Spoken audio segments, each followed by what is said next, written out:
Charlie Gracie is incredible. It's an honor to be here tonight as we celebrate Charlie and everything he meant to the Delaware Valley, but also to musicians and fans around the world. And I was lucky enough to see him play in the 80s, and then we came back to Philly to do a special event for the Hall of Fame. Our friend Ben Vaughn had hosted the event, and we said, Ben, who do you want to play with? And he said, I want to play with Charlie Gracie and Charlie Ingwe of the Soul Survivors. And we put it together, and Charlie just burned it down. It was an amazing night. You know, this is a chance to celebrate an incredible life well lived.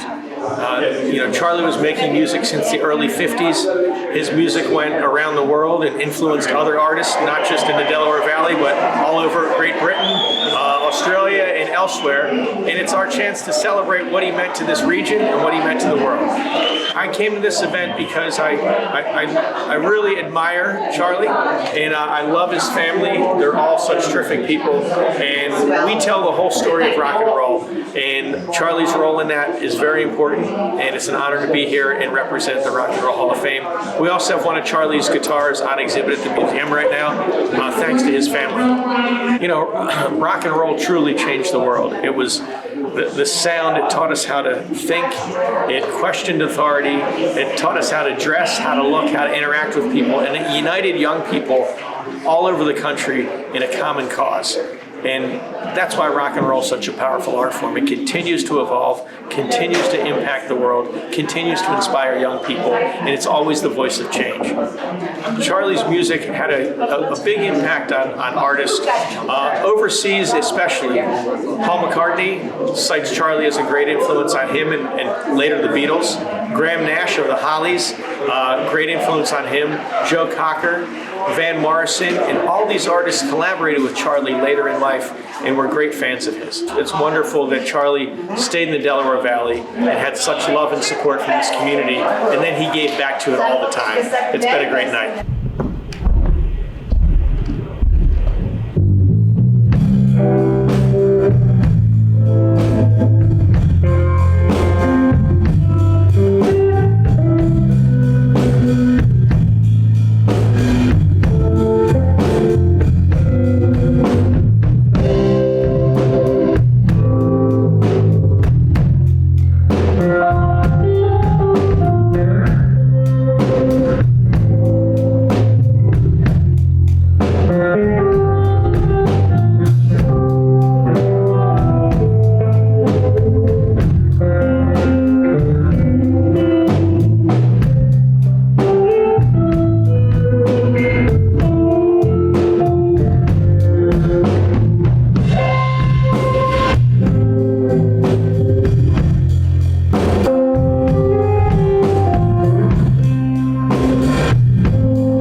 connection to Charlie is, first of all, I'm from South Philadelphia like Charlie.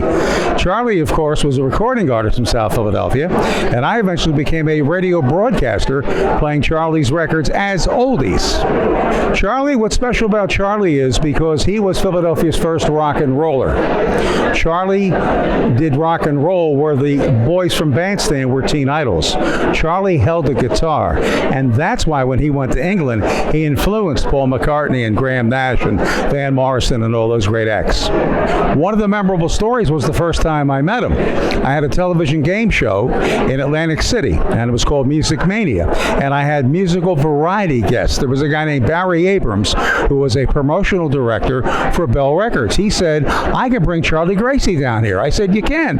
Charlie is documented and forever filmed on my television show Music Mania, which is in our documentary called Fabulous. It's a celebration of life, and if you look at a man who was well-lived and lived his life, he did it his way. And God gave him the talents, and he worked on it. And he, what can you say? He was the real deal.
Thank you. That's the song that started off with Charlie Gracie, the Wildwood, 1971. It was in a little delicatessen. I went there every day. I played the record every day for 2 weeks. Finally, the guy actually took it out of the box and gave it to me. He says, I don't want to hear it no more. It's yours. And I still got it. Still got the record. Here's another one of my favorites for Charlie.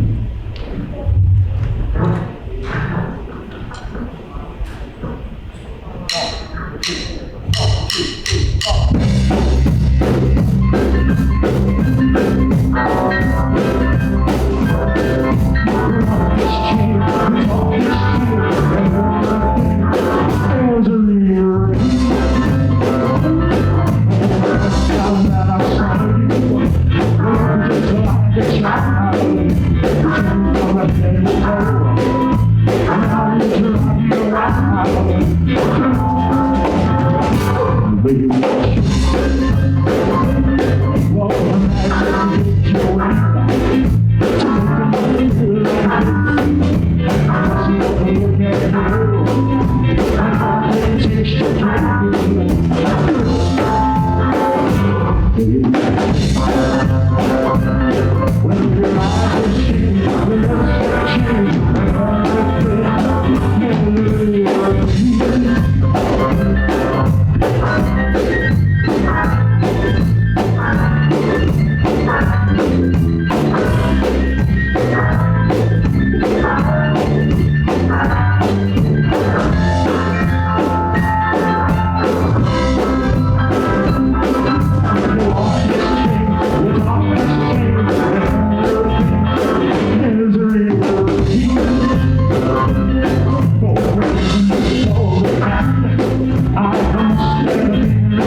Well, I've been a radio personality for many years, and I got the honor to play many of Charlie's records, including, of course, Butterfly and Fabulous, and I did many appearances at clubs with him. And every time I saw him, he always had a great joke, and no, I cannot tell you any of them.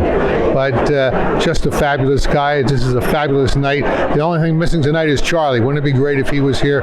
But I'm sure he's here in spirit, and there's going to be a lot of love in this room tonight. It's a happy, we're celebrating a man's wonderful life. If you had a good life, and what do they say? If you can judge a man when he leaves by how many friends he has, well, look around. The man had a lot of friends. He was a millionaire in friends, and he was in the People Hall of Fame. May not be in the Rock and Roll Hall of Fame, but he was in the People Hall of Fame because a good guy, as good as they come.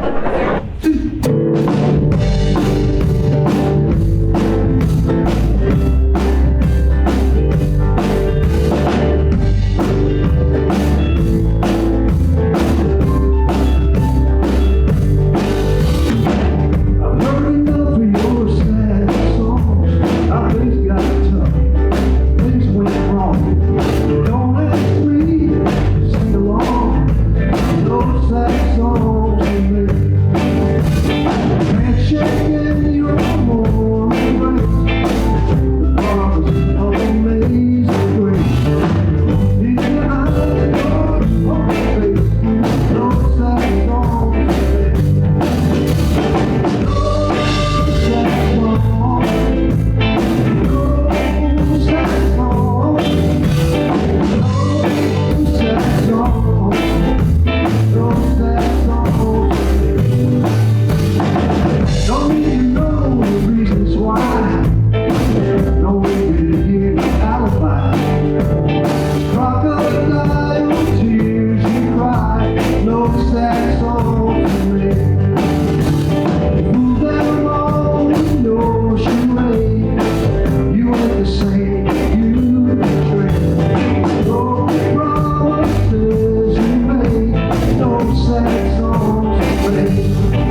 met Charlie when Charlie was 65 years old, actually. And around 1999, he was originally coming to the studio to appear on a recording that my band was doing. And I got to know him really good. I met him through Tommy Conwell, legendary guitar player from Philadelphia and a very good friend of mine. And Tommy introduced me to Charlie. Charlie came to the studio, and we got along so well that I ended up doing 3 albums with him and numerous live shows and tours. And the man did more for me than I could ever have done for him.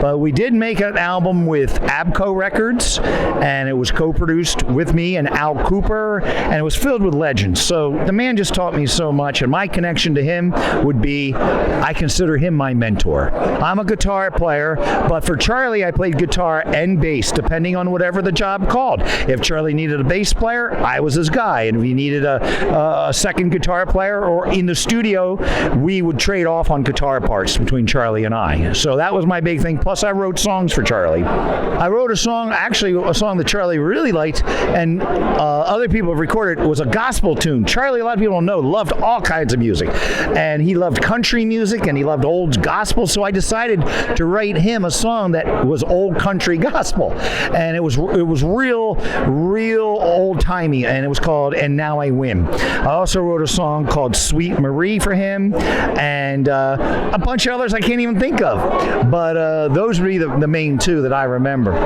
Tonight's a joyous night for me because I'm going to celebrate Charlie. And when I play tonight, I'm not playing for the people here. I'm not playing for the people there. I'm playing for one guy.